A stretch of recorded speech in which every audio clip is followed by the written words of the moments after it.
Hello बच्चों, आप सब कैसे हैं? अच्छे हैं? Very good.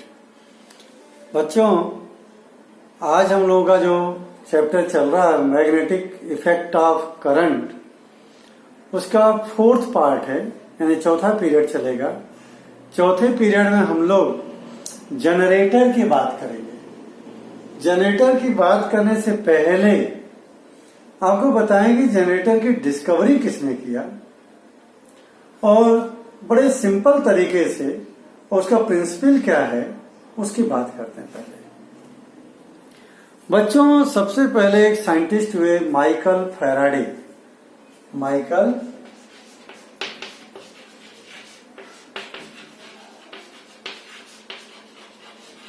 आपको जान के ताज्जुब होगा कि माइकल फैराडे की डिस्कवरी से पहले इलेक्ट्रिसिटी केवल सेल या बैटरी से ही बनती थी। इसके अलावा जो डैम पे हम लोग बिजली बना रहे हैं वो बनाने का तरीका हमारे पास नहीं था।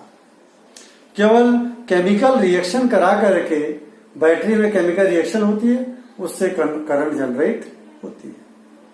इसके अलावा हमारे पास कोई तरीका नहीं था। अब सोचो बैटरी से कितनी करंट बना लोगे?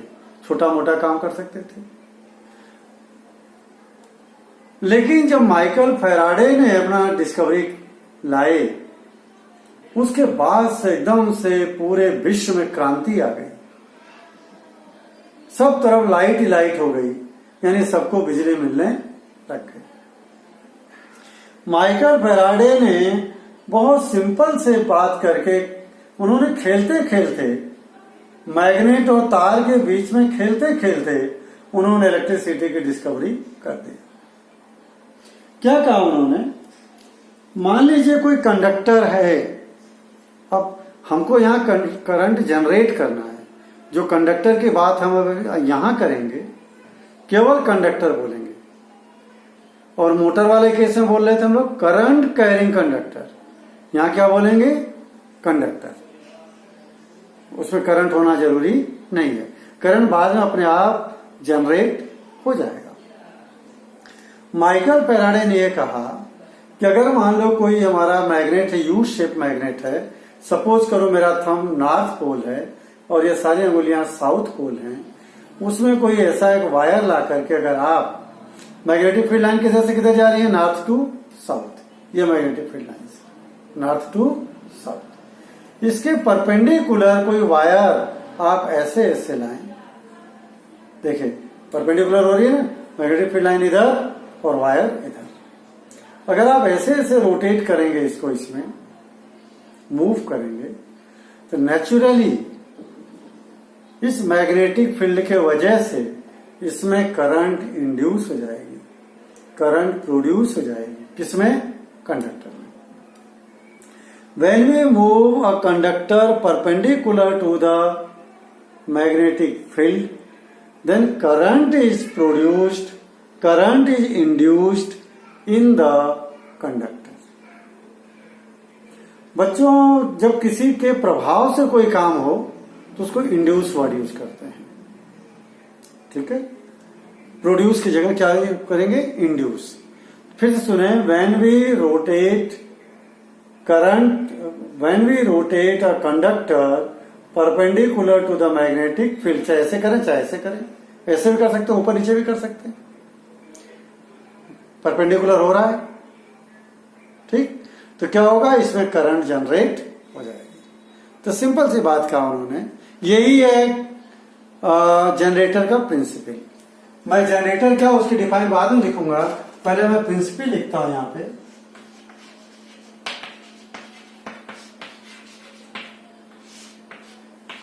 When we move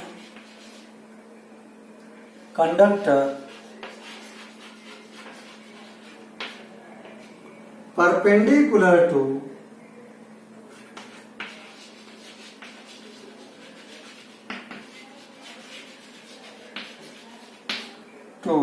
magnetic field,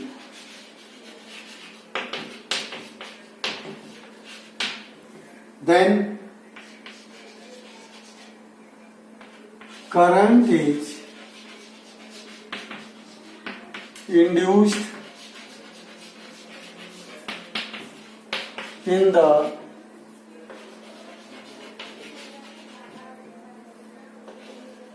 conductor, और इस करंट को नाम क्या देंगे? दिस करंट इज नोन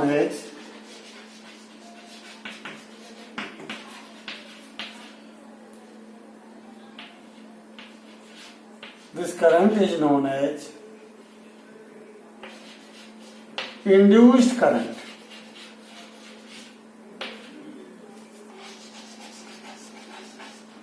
जो करंट प्रोड्यूस होगी तार में, उसका नाम क्या रखा है? इंड्यूस्ड करंट, क्योंकि वो इंडक्शन प्रोसेस से हो रही है, मैग्नेट के प्रभाव से प्रोड्यूस हो रही है। When we move conductor perpendicular to, perpendicular word बोलना जरूरी है। अगर आप टिल्ट कर दोगे, थोड़ा तिरछा कर दोगे, कम प्रोड्यूस होगी, और पैरेलल कर दोगे तो बिल्कुल प्रोड्यूस नहीं होगी। ध्यान देना, अगर आपने जो कंडक्टर का मोशन और मैग्नेटिक फील्ड का डायरेक्शन दोनों पैरेलल हो गए, करंट प्रोड्यूस नहीं होगी। मैक्सिमम कब होगी? जब दोनों परपेंडिकुलर होंगे। To magnetic field then current is induced in the conductor. This current is known as induced current, and this principle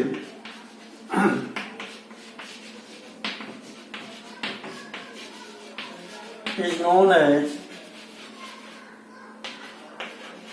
electromagnetic induction. यहां लिखता हूं मैं,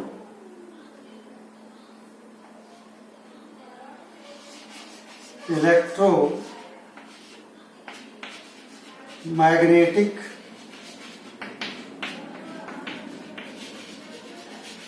इंडक्शन। बच्चों ये बहुत ही इंपॉर्टेंट डिफाइन है, ये इलेक्ट्रोमैग्नेटिक इंडक्शन। देख लें जरा, दिस प्रिंसिपल या this phenomenon is known as electromagnetic induction. तो on what principle generator works? एक नंबर का है, तो आप ये लिखो सिंपल सा, it works on the principle of electromagnetic induction. और पूरा लिखना है इलेक्ट्रोमैग्नेटिक इंडक्शन का ये पूरा प्रिंसिपल, और यही प्रिंसिपल है जनरेटर का। तो जनरेटर में हो क्या रहा है? देखो, जनरेटर में हम मोशन हम कर रहे हैं, फोर्स हम लगा रहे हैं, ठीक है। फोर्स लगा रहे हैं, यानी कौन सी एनर्जी? ये मैकेनिकल एनर्जी। इसमें कौन सी एनर्जी प्रोड्यूस हो रही है? Electrical energy. सिंपल सी डिफाइन हो गई। जनरेटर क्या हो गया? एक डिवाइस है जो मैकेनिकल एनर्जी को किसमें बदल रही है? Electrical energy. क्लियर है? मैकेनिकल एनर्जी को इलेक्ट्रिकल एनर्जी में। तो सिंपल डिफाइन हो गई। देखें,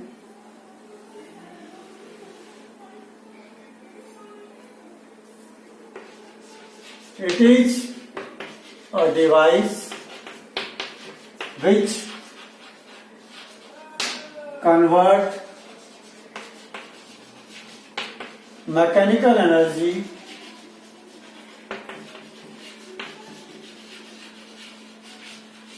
into electrical energy। देखो, दो चीजें आपने पढ़ ली। What is generator? It is a device which convert mechanical energy into electrical energy. Mechanical energy हम लगा रहे हैं, वर्क हम कर रहे हैं। चाहे अब इस वायर को आप हाथ से घुमाओ, या चाहे आप पानी गिरा करके पानी से रोटेट करो, चाहे आप विंड से रोटेट करो, चाहे आप स्टीम से रोटेट करो, चाहे जिससे रोटेट करो, लेकिन इस वायर को रोटेट करना है कैसे? Perpendicular to the magnetic field, तब इसमें करंट इंड्यूस हो जाएगी। ओके बच्चों, लेकिन करंट की डायरेक्शन क्या होगी, इसके बारे में माइकल फैराडे ने कुछ भी नहीं बताया। लेकिन करंट की डायरेक्शन क्या होगी, ये बात फ्लेमिंग्स ने अपना रूल दिया। वापस वही फ्लेमिंग्स जिसने मोटर के लिए लेफ्ट हैंड रूल दिया था, उसी फ्लेमिंग्स ने जनरेटर के लिए राइट हैंड रूल दिया। कौन सा? Right hand. उसको हम नाम जानते हुए फ्लेमिंग्स राइट हैंड रूल। तब अपन उसको देख लेते हैं कि करंट का डायरेक्शन बताने के लिए फ्लेमिंग्स ने क्या रूल दिया।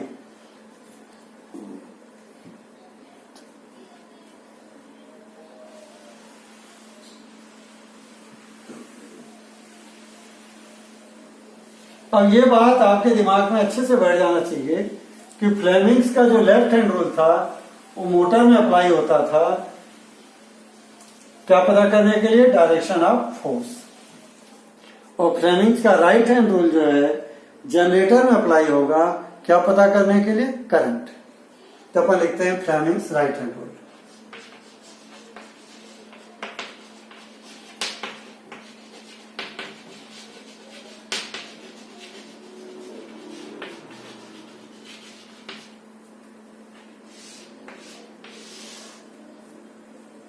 Fleming's right hand rule. Fleming's ने क्या कहा कि करंट की डायरेक्शन क्या होगी वायर में, ये पता करने के लिए आपको अपना राइट हैंड लेना है। कौन सा? Right hand. राइट हैंड में भी तीनों उंगलियां वही लेनी है जो लेफ्ट हैंड में लेनी थी। कौन कौन सी? Thumb, four finger, central finger. यहां पर भी ये वही दिखाएंगी, फादर और फोर्स, मदर और मैग्नेटिक फील्ड, चिल्ड्रेन और करंट। Father, mother, children. ठीक, यानी फादर मतलब फोर्स, मदर मतलब मैग्नेटिक फील्ड, चिल्ड्रेन मतलब करंट। तो ये फोर्स दिखाएगा, ये मैग्नेटिक फील्ड दिखाएगा और ये करंट दिखाएगा, सेंट्रल फिंगर। यहां भी तीनों को परपेंडिकुलर होल्ड करना है, लेकिन यहां जब लिखोगे आप तो आपको अननोन क्या है? फोर्स तो आप खुद लगा करके रोटेट करोगे, मैग्नेटिक फील्ड पता ही है, अननोन क्या है? करंट। तो करंट को हमको लास्ट में लाना सेंटेंस में। ठीक है, hold thumb, four finger, central finger perpendicular to each other of right hand side if thumb show the direction of force and motion, four fingers show the direction of magnetic field, then central finger will show the direction of current. अब इसको लिख लें, ये आता बच्चों exam में। Hold thumb, four finger and central finger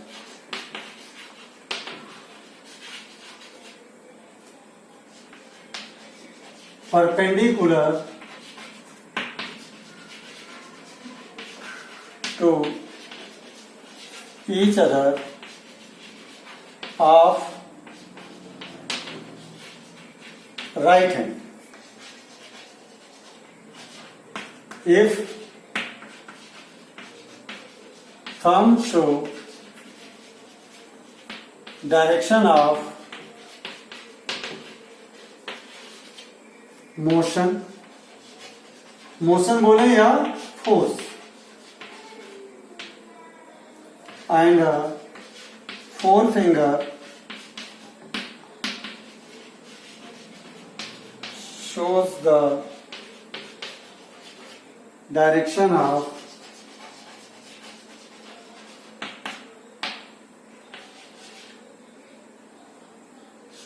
direction of magnetic field,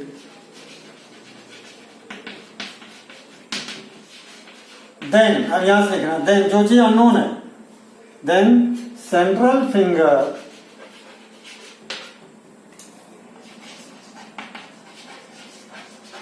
will show the direction of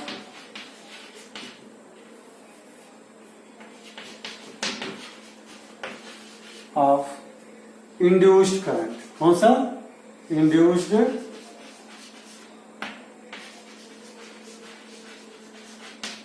बच्चे ये उनको देखना ट्रिक से। Hold thumb, forefinger and central finger perpendicular to each other of right hand. If thumb show the direction of force या motion की बात है, and forefinger shows the direction of magnetic field, then central finger will show the direction of induced current. बिल्कुल ठीक उसी तरह से जैसे कि आपका लेफ्ट हैंड रूल था। यहां पर भी आप इस तरह से डायग्राम से तीनों को दिखा सकते हैं।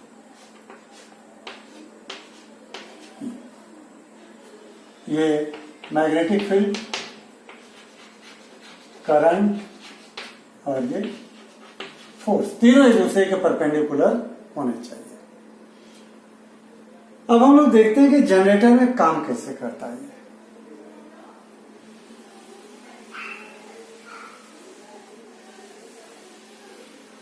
हमारे कोर्स में बच्चों जनरेटर दोनों तरह का पढ़ना हमको। कौन कौन सा? डीसी जनरेटर और एसी जनरेटर। डीसी जनरेटर और एसी जनरेटर। यहां पर भी सिंपल है, जरा देखें। अगर हम लोग ये नॉर्थ पोल और ये साउथ पोल मैग्नेट का मान लेते हैं, और अगर मैं इसको कंडक्टर मानूं, ठीक, और इसको मैं रोटेट कर रहा हूं, देखिए रोटेट कर रहा हूं अंदर बाहर, ठीक, यानी जब ये अंदर जा रहा है तो डायरेक्शन किधर है? फोर्स की अंदर की तरफ, मैग्नेटिक फील्ड इधर। अंदर रख करके मैं देखता हूं, देखिए मान लीजिए ऐसे है ये, तो मेरा ये राइट हैंड, ये मैग्नेटिक फील्ड और ये फोर्स इधर, देखिए सेंट्रल फिंगर किधर गई? नीचे। करंट इसके नीचे जाएगी, करंट इसकी नीचे जाएगा। और जब ये बाहर जाएगा तो हम बाहर चला गया, बाहर चला गया तो करंट किधर जा रही? देखिए करंट ऊपर जा रही है, ठीक। यानी जब ये अंदर जाएगा करंट बाहर की तरफ, ठीक, और जब ये अंदर जाएगा तो करंट नीचे की तरफ, जब ये बाहर आएगा तो करंट ऊपर की तरफ। इसी को अप्लाई हम लोग करते हैं। जो डायग्राम है बच्चों, मोटर का डायग्राम, जनरेटर का डायग्राम बिल्कुल एक जैसा है। केवल बैटरी लग रही थी मोटर में, यहां बैटरी नहीं लगाएंगे, ऐसी डिवाइस लगाएंगे जो थोड़ी सी भी करंट बने तो हमको बता दे। कौन सी डिवाइस है ऐसी जो करंट को डिटेक्ट करती है? आपको मैंने इलेक्ट्रिक सिटी वाले चैप्टर में सेकंड डे पे पढ़ाया था। गैल्वेनोमीटर।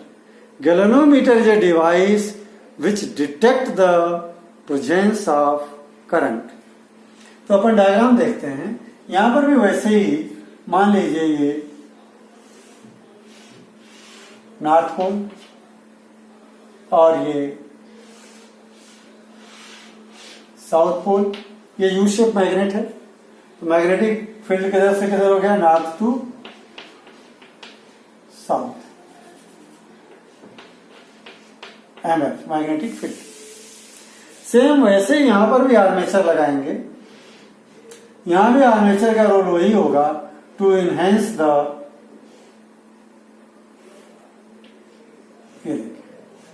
इस आर्मेचर पे जो है कॉइल लपेटी हुई है। ये कॉइल को हम लोग गोल गोल ना दिखा करके तार से दिखा रहा हूं मैं। और यहां ये लगा दिया मैंने क्या? कम्यूटेटर। वही मोटर वाला। कैसा कम्यूटेटर है? पूरी रिंग नहीं है, पूरी रिंग नहीं, टूटी हुई है ऐसे, इसको बोलेंगे स्प्लिट रिंग कम्यूटेटर। क्या बोलेंगे? Split ring commutator. C1 C2 split ring commutator. और यहां क्या लगाते हैं हम लोग? वही कार्बन ब्रश।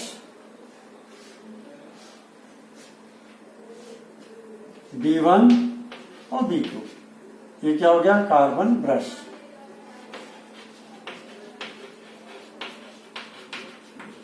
कार्बन ब्रश इसलिए लेते हैं कि कार्बन ब्रश का मतलब हो गया ग्रेफाइट का बना हुआ ब्रश।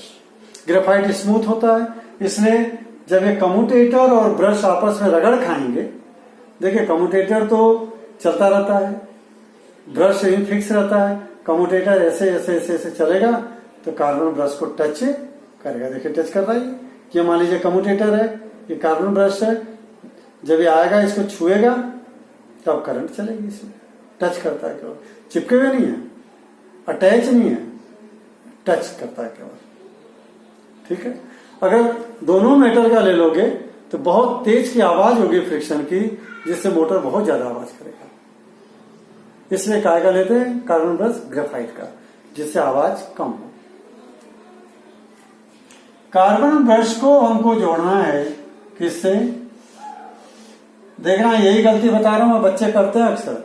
एग्जाम आएगा, डायग्राम आएगा जनरेटर का डायग्राम बनाया पूरा, मोटर के जैसे ही डायग्राम, कोई अंतर है नहीं। यहां बैटरी की जगह गैल्वेनोमीटर लगाना है। अगर आपने बैटरी लगा दिया और ऊपर लिख दिया जनरेटर का डायग्राम है, पूरा एग्जामिनर काट देगा, एक भी मार्क्स नहीं देगा। तो इसलिए यहां क्या लगाना हमको? गैल्वेनोमीटर। ये गैल्वेनोमीटर का पॉइंटर और जी फॉर गैल्वेनोमीटर। अब इसको रोटेट करना कॉइल को, इसमें मैग्नेटिक फील्ड के परपेंडिकुलर रोटेट करने के लिए क्या तरीका लगाया? वही शाफ्ट लगा दीजिए, यहां फिट कर दीजिए। ये क्या है? शाफ्ट। अब शाफ्ट को कैसे रोटेट कर लेंगे? तो गोल रॉड हो गई, शाफ्ट मतलब गोल मोटी रॉड लोहे की। तो क्या करेंगे, इस पे ब्लेड लगा दें पंख के जैसे, जैसे फैन के ब्लेड्स होते हैं ना ऐसे। तो एक ब्लेड इधर दिखाई दे रहा है, किधर दिख रहा है, उधर पीछे की तरफ, एक सामने की तरफ, ये ब्लेड लगा दिया। Now this system is known as turbine. क्या कहेंगे इसको? टरबाइन। टरबाइन को रोटेट करने के लिए या तो इसके ऊपर पानी गिराएं, जो हाइडल पावर स्टेशन पे होता है, जहां पानी से बिजली बनाते हैं, उसको कहते हैं हाइडल पावर स्टेशन। तेजी से पानी गिराएंगे इसके ऊपर, ये गोल गोल गोल गोल घूमेगा। जब ये गोल गोल घूमेगा तो इससे अटैच जो शाफ्ट है ये भी घूमेगा, ये घूमेगा तो इससे अटैच जो कॉइल है ये भी गोल गोल घूमेगा। ठीक, इसको घुमाने के लिए अगर आप स्टीम यूज करते हो, जैसा थर्मल पावर स्टेशन पे जहां कोयले को गर्म करते हैं, कोयले को जलाते हैं, उससे पानी गर्म करते हैं, पानी की भाप आती है, भाप को पतले जेट से इसके ऊपर डालते हैं, तब ये गोल गोल घूमता है। आप वही है ये टरबाइन। पंख लगेगा विंड मिल में, जब आवाज इसके ऊपर बढ़ेगी तो ये गोल गोल घूमेगा और इसमें बिजली बनेगी। तो मान लीजिए हम लोग टरबाइन को रोटेट कर रहे हैं, ये हो गया armature A B C D. अब हम लोग रूल लगाते हैं वही वाला। देखिए मैग्नेटिक फील्ड किधर से किधर जा रही है? North to south. Side A B किधर जाएगा? अंदर की तरफ, यानी फोर्स अंदर की तरफ। तो थंब किधर जाना चाहिए? राइट का, अंदर की तरफ। ठीक, ये अंदर गया। मैग्नेटिक फील्ड किधर जा रही है? उधर जा रही है। देखिए सेंट्रल फिंगर कहां गई? अपने आप नीचे, परपेंडिकुलर है तीनों। ये क्या है? Magnetic field. और ये थंब क्या है? फोर्स। और सेंट्रल फिंगर क्या हो गई? करंट, नीचे। यानी साइड ए बी में करंट किधर जाएगी? नीचे। अब ये करंट कार्बन ब्रश से होती हुई कम्यूटेटर से होती हुई कार्बन ब्रश में आएगी, ऐसा। और साइड सीडी को देखें, साइड सीडी किधर रोटेट होगी? बाहर की तरफ, यानी बाहर कौन जाएगा? थंब ये बाहर गया। मैग्नेटिक फील्ड उधर। देखिए सेंट्रल फिंगर किधर चली गई? ऊपर, यानी करंट इसमें किधर जाएगी? ऊपर की तरफ। ये करंट ऐसे आएगी और ऐसे होती हुई चली जाएगी। आफ्टर हाफ रोटेशन, आधा रोटेशन के बाद में साइड सीडी किधर आ जाएगी? ए बी की तरफ। अभी ऐसे ऐसे हो गई। जैसे ये सीडी ए बी इधर आएगी नॉर्थ पोल की तरफ, C2 आ जाएगा B1 के कांटेक्ट में, C1 चला जाएगा B2 के कांटेक्ट में। और ये इधर जैसे आएगा करंट इसमें अभी तो ऊपर जा रही थी, यहाँ आते से ही नीचे आएगी, नीचे आएगी तो इधर ही आएगी। यानी जो वायर हमारा है इसमें करंट की डायरेक्शन सेम रह रही है। In the wire the direction of current remain same.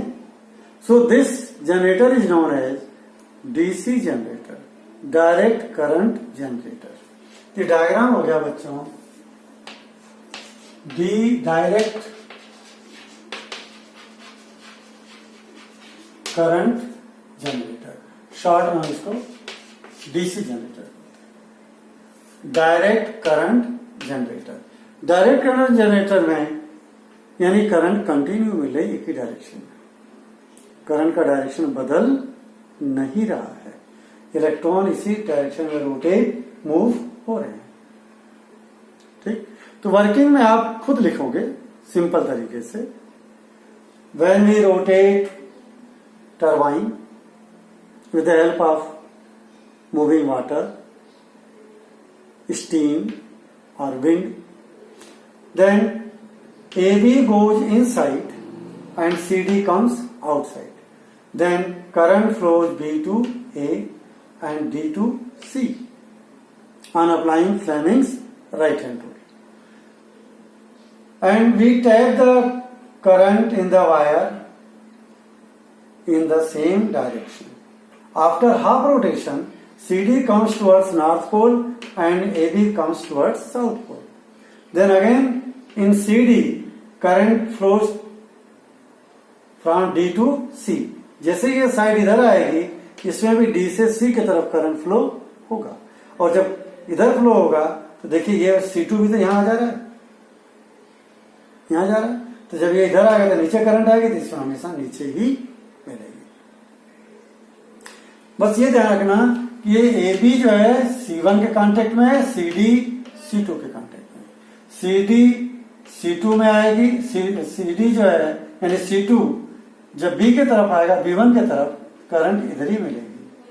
C1 जब उधर जाएगा तो करंट इधर ही जाएगी। ठीक, तो बच्चों ये वर्किंग हो गई। इसकी वर्किंग को आपको अपनी लैंग्वेज में छोटे छोटे सेंटेंस बना करके लिखने हैं, ज्यादा नहीं लिखना है, 5-6 लाइन में वर्किंग आप कर देंगे। ठीक है बच्चों, ये बात हो गई हमारी किसकी, जनरेटर की। अब हमको चाहिए एसी जनरेटर। एसी जनरेटर का डायग्राम भी सेम ऐसे ही रहेगा, कोई अंतर नहीं है दोनों में, केवल एक जगह डिफरेंस आएगा, यहां भी नॉर्थ पोल साउथ पोल। अब मैं एसी जनरेटर बना रहा हूं, ये तो हो गया डीसी, और ये कौन सा होगा, एसी। ठीक, यहां पर कॉइल लगा दीजिए वही,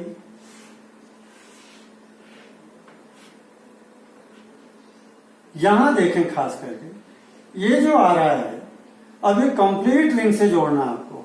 किससे जोड़ना है,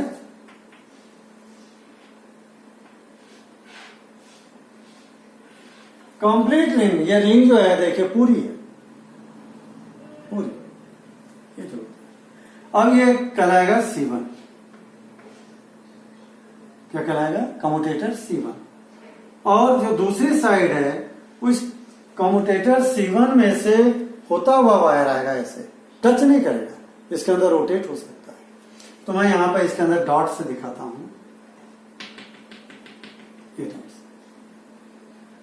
और दूसरा कम्यूटेटर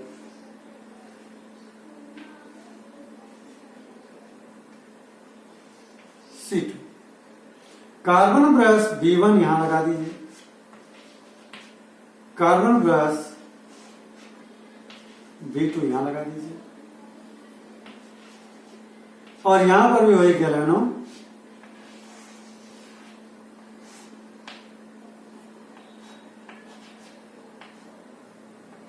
मीटर, और शाफ्ट यहां पर भी फिट होगा, ये शाफ्ट, और ये टरबाइन।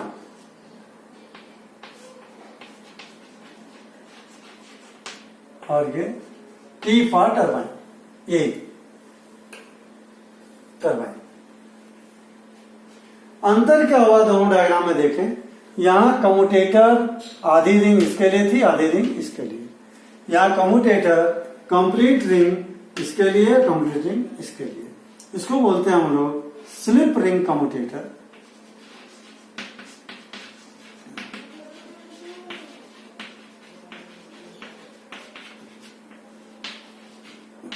और split ring, sorry complete ring.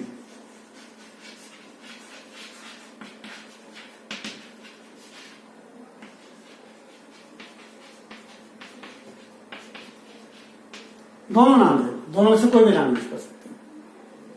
बच्चों ये रहा डीसी जनरेटर और ये रहा एसी। और अंतर देखो जरा, यहां ध्यान रखना, side A B C D, A B जब इधर है तो ऐसे रोटेशन कर रहा है तो करंट किधर जाएगी, नीचे, और सी डी में ऊपर। अब देखो ए बी जब इस तरफ जाएगा, देखना सी डी इधर है तो भी किससे अटैच है, B1 से। कम्यूटेटर C1 किससे अटैच है, B1 से। और जब ये इधर आएगा तब भी C1 कम्यूटेटर किससे अटैच रहेगा, B1 से। ये बात ध्यान रखना।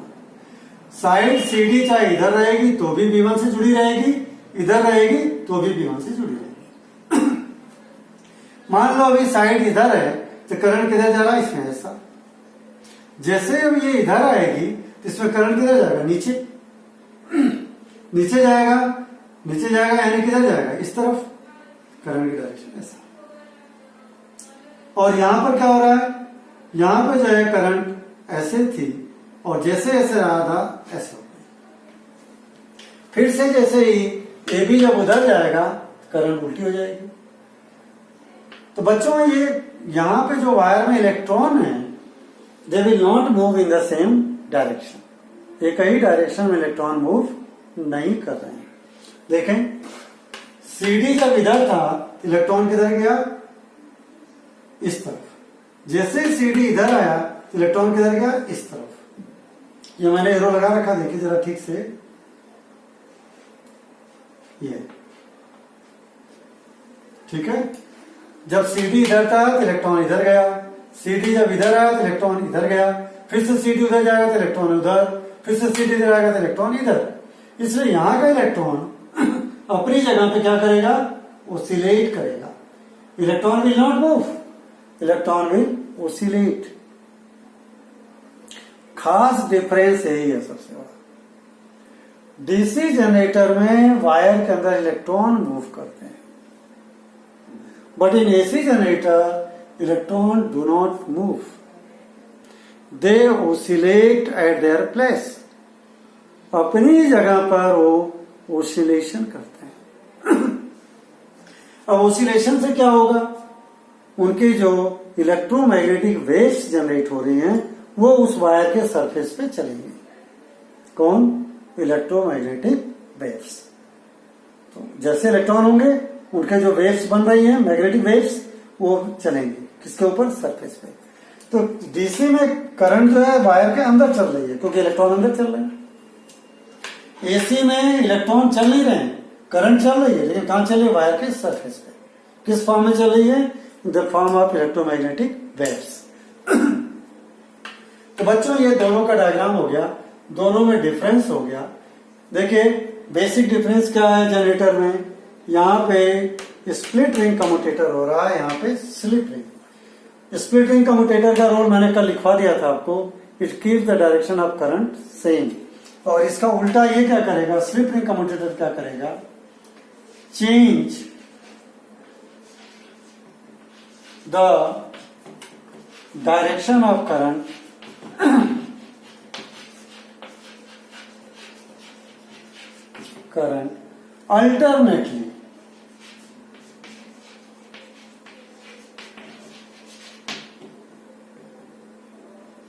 alternately मतलब एक के बाद एक करंट की डायरेक्शन चेंज हो रही है। करंट की डायरेक्शन चेंज का मतलब इलेक्ट्रॉन का मोशन चेंज हो रहा है, कभी इधर कभी इधर, कभी इधर कभी इधर। हम लोग इसको ग्राफ पे भी दिखा सकते हैं। थोड़ा सा डिफरेंस लिख देता हूं दोनों में, difference between AC and DC current. देखो जनरेटर का डिफरेंस आए तो यही एक डिफरेंस लिखना। कौन सा? यहां in DC generator we use split ring commutator, in AC generator we use slip ring commutator. ये जनरेटर का डिफरेंस, बस एक ही पॉइंट। अब करंट, एसी करंट और डीसी करंट का डिफरेंस लिखना होगा, तो उसके लिए हम 2-3 पॉइंट लिखेंगे। अब रब कर रहा हूं डायग्राम। एक चीज और सुना दूं आपको,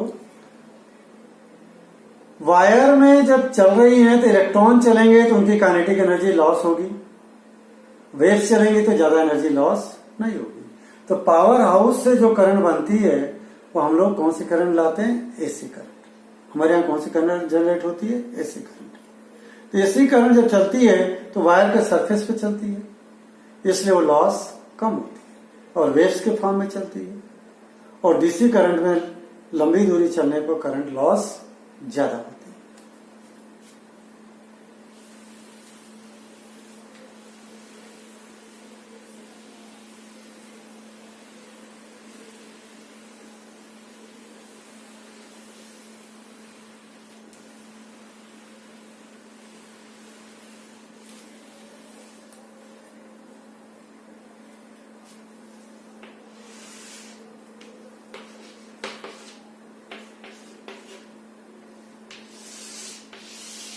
देखें, अल्टरनेट करंट में पोलैरिटी जो है करंट की बार बार बदलती है, इसलिए अगर ग्राफ पे अपन दिखाते हैं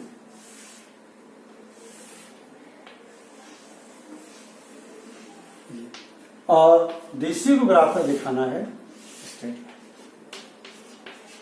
और ये एसी, ये ग्राफ से नंबर 1 डिफरेंस। नंबर 2, डायरेक्शन यानी पोलैरिटी।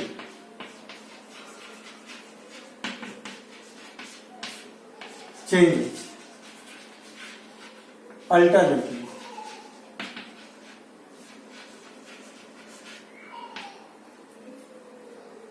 अल्टरनेटिव। और यहां पोलैरिटी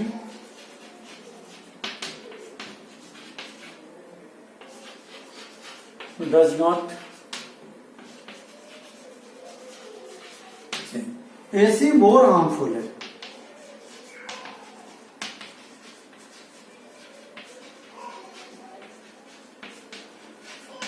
और ये कम हार्मफुल है।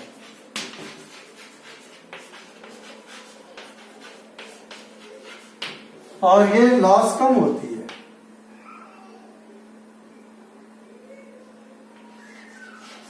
It losses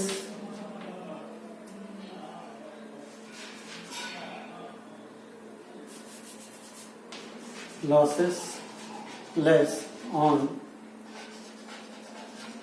long transmission। लंबा दूरी चलना हो तो ये कम लॉस होती है, और ये it losses more on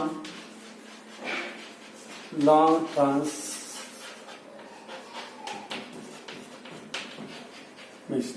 लंबी दूरी चल रही हो तो ये ज्यादा लॉस होगी या कम? ये 4 डिफरेंस बता दिया मैंने बच्चों, ये ग्राफ से दिखा सकते हो। डायरेक्शन चेंजेस अल्टरनेटली यानी polarity, polarity does not change, it is more harmful, it is less harmful, it losses less on transmission, on long transmission, लंबी दूरी ट्रेवल करने पे कम लॉस होती है। It losses more on long transmission. ये difference हो गया। तो बच्चों, आज हम लोगों ने ये जनरेटर का टॉपिक किया। जनरेटर का टॉपिक भी इंपॉर्टेंट है। डिस्कवरी किसने किया? माइकल फैराडे ने। और एग्जाम में जो है इसका प्रिंसिपल आ जाता है, व्हाट इज जनरेटर आ जाता है, और कम्यूटेटर के जो डिफरेंस है, अब ये याद कर लेना, what is the difference between split ring commutator and slip ring commutator. Split ring commutator क्या करता है? It keeps the direction of current same, और स्लिप रिंग क्या करता है? It keeps change the direction of current alternately. तो आज का टॉपिक हम लोगों का बच्चों ओवर होता है। ओके बच्चों, हैव ए गुड डे।